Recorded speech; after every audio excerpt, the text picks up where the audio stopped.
সত্য, দ্রাপর, ত্রেতা বা কলি, যেই যুগই হোক না কেন সত্যের জয় যে নিশ্চিত, এটা আবারও আজ প্রমাণ হয়ে গেল সুপ্রিম কোর্টে।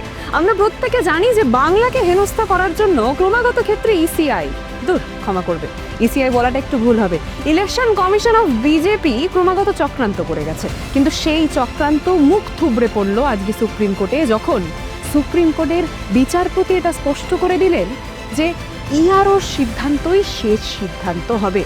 আর ওই মাইক্রো অবজারভার, যাদেরকে ওই বিদেশ থেকে উড়িয়ে উড়িয়ে এনে বাংলায় এনেছিলেন শুধুমাত্র বাংলার ব্যক্তিদেরকে হেনস্থা করবেন বলে, তাদের জায়গা বাংলায় আর নেই, তাদের কোনো বক্তব্য এখানে গ্রাহ্য করা হবে না, স্পষ্ট করে দিলেন তারা।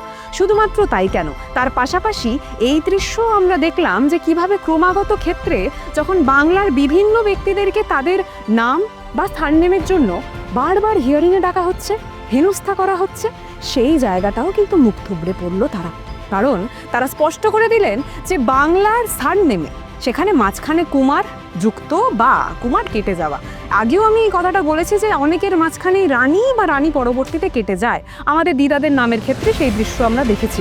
কিন্তু আমরা এবার দেখতে পাচ্ছি যে বাঙালির ঐতিহ্য অর্থাৎ ব্যানার্জি বন্দ্যোপাধ্যায় চ্যাটার্জি চট্টোপাধ্যায়ের জন্য বাঙালিদেরকে টেনে হিচড়ে কিন্তু তারা নিয়ে গেছিলেন হিয়ারিং সেন্টারে। অবশেষে সেই জায়গাতেও ধাক্কা খেলো ইসিবি অর্থাৎ ইলেকশন কমিশন অফ বিজেপি। তাই আমরা বরাবরই একটা কথা বলি, যতই করো হামলা, জিতবে কিন্তু আবার বাংলায় মশাই, জিতবে বাংলায়।